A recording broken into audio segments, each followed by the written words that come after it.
Abonnez-vous massivement sur Parole de Vérité TV, votre chaîne.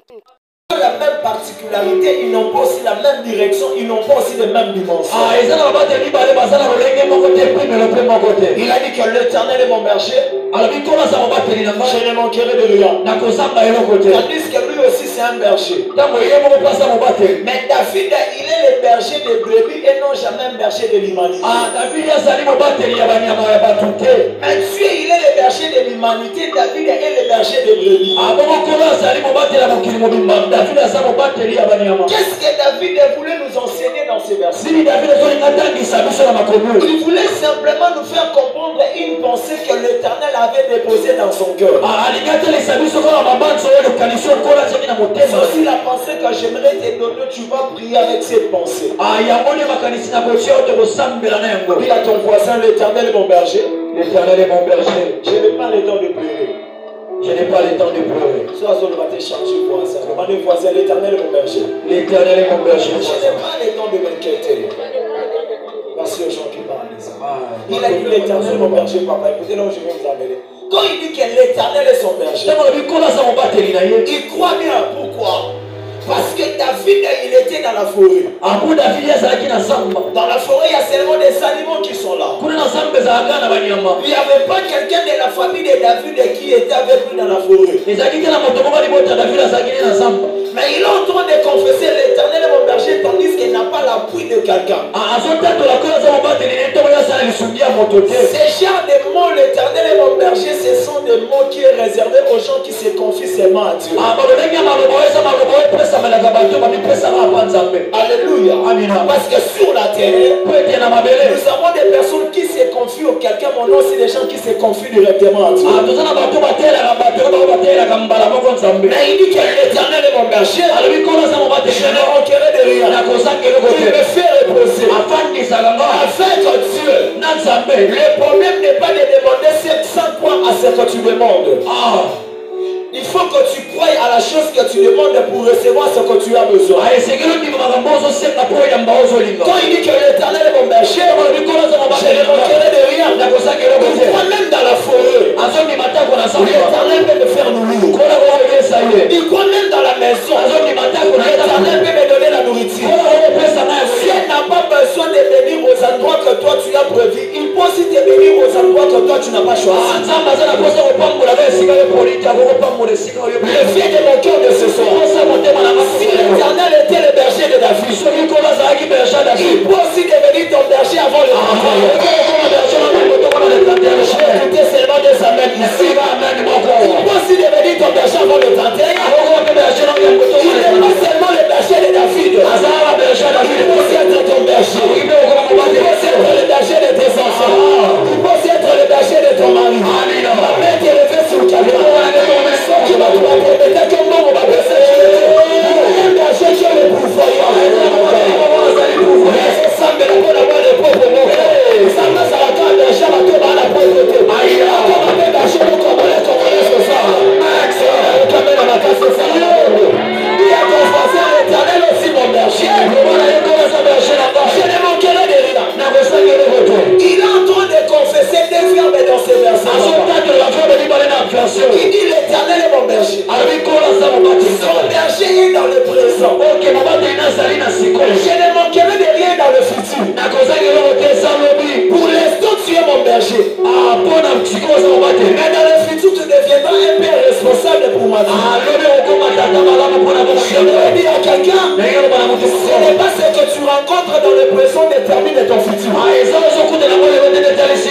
Ton présent peut être compliqué, mais ton futur est déjà ainsi que j'aimerais dire à quelqu'un, les gens qui disent que l'Éternel est notre berger, il se protège dans le présent pour nous bénir dans le futur. C'est ainsi que j'aimerais dire à quelqu'un, 2024 a été compliqué, mais 2025 ne sera pas compliqué. Je n'ai pas connu le meilleur amen. 2024 on raté du visa, mais 2025 on raté visa. C'est dans le caméra, ma casse, c'est ça la mabonne. On va le saper berger, la maille.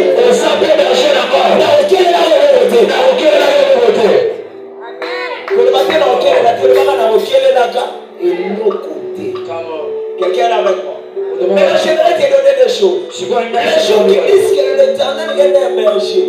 Et ce sont des personnes qui se confient à Dieu. Et à ton voisin, tu te confies à qui?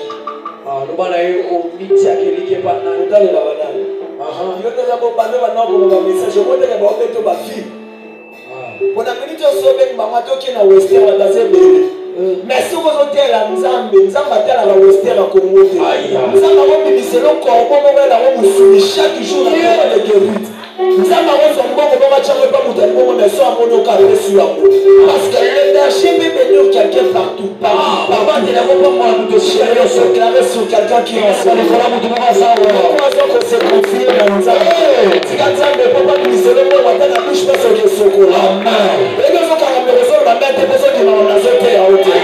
Je vais appeler quelqu'un qui va te dire. Jamais t'entends de dire ceci. Confiez-vous à l'éternel. Vous serez enfermé. Mais à mes prophètes, vous serez comment? Cela veut dire que ce soir, nous devons aller cultiver la personne. J'ai dit comment nous avons besoin de faire comme ça. Les gens qui disent que l'éternel est un berger, ils ont seulement Jésus. À part Jésus, ils n'ont pas d'autres personnes. Nous n'avons pas d'autres personnes. Nous n'avons pas d'autres appuis à part Jésus. Vous savez, pour l'instant, il y a des gens qui s'appuient dans leurs relations. Nous s'appuyons au nom de l'éternel. La Bible dit alors que les autres s'appuient sur leurs chevaux. Les autres s'appuient sur leurs chars. Mais nous nous appuyons. C'est aujourd'hui que tu dois dire à Dieu. Tu n'étais pas seulement le berger de David, David aussi mon berger. Voilà si vous combat David, il faut dire comment la mais comment berger dans ma philo. Zamba zala berger David na kata Zamba. Ok. Zamba place à ma bête. Mais Zamba doit laisser le nom de Zobokola. Mais il faut pas dans la 3 jours. Le Zamba n'a pas de le sabouer. Voilà. Que Dieu ne reste pas seulement le berger de David. Zamba tira mon bâti la David. Quand je change ces versions aujourd'hui. Dieu devient aussi ton berger. Prière quand tu vas faire aujourd'hui. Je n'ai pas besoin de finir cette année avec le même combat. J'aimerais que mes combats deviennent tes combats. Deuxièmement, les gens qui disent que l'éternel est leur berger. Ce sont des gens qui croient que Dieu c'est un père responsable.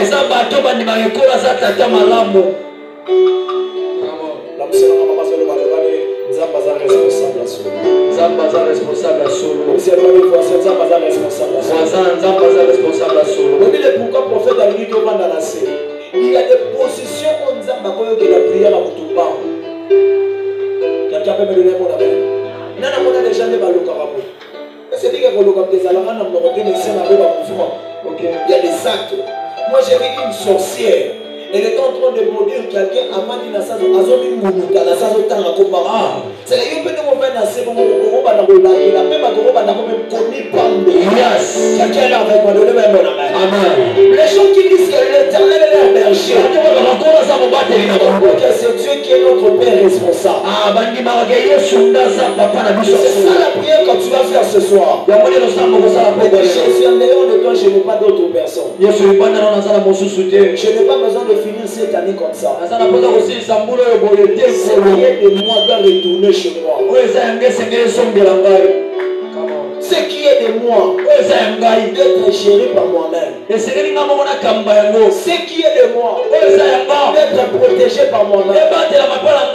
J'aimerais dire à quelqu'un, dans la présence de Dieu, tu peux venir avec le chaos, mais tu peux sortir très équipé.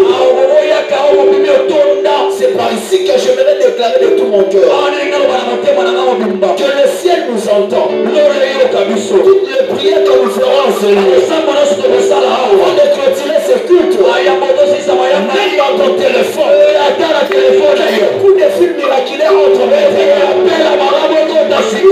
pas besoin quand tu pries et tu rentres, tu reviens toujours à ça. J'aimerais t'informer ce soir. La prière peut résoudre ce que le monde ne peut pas résoudre. Je cherche les mamans qui se prient. Je cherche les papas qui se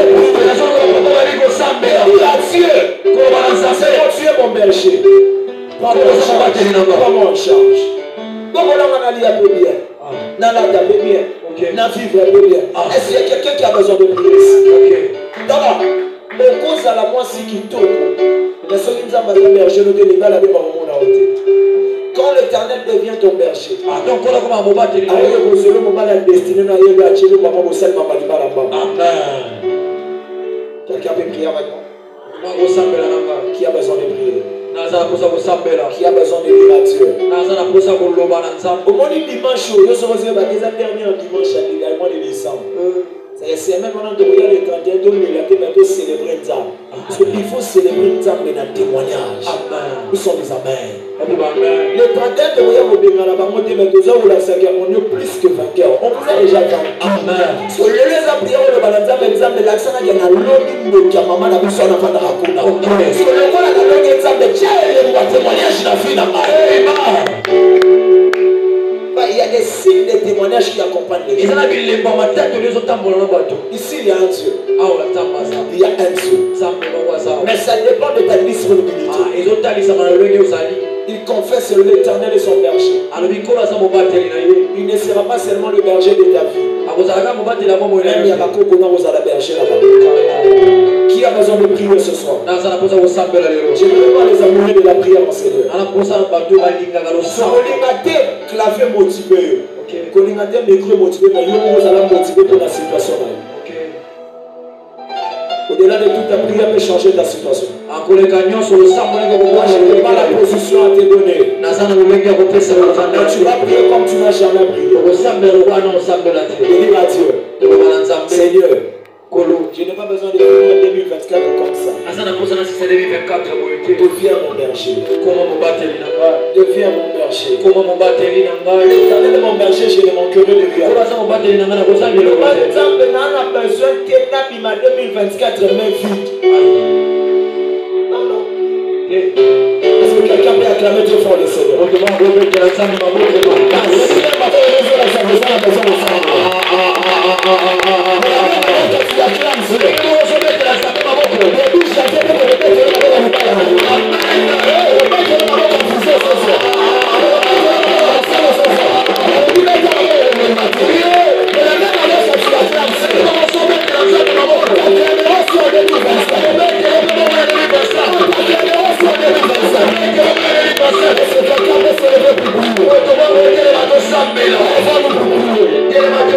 Ah.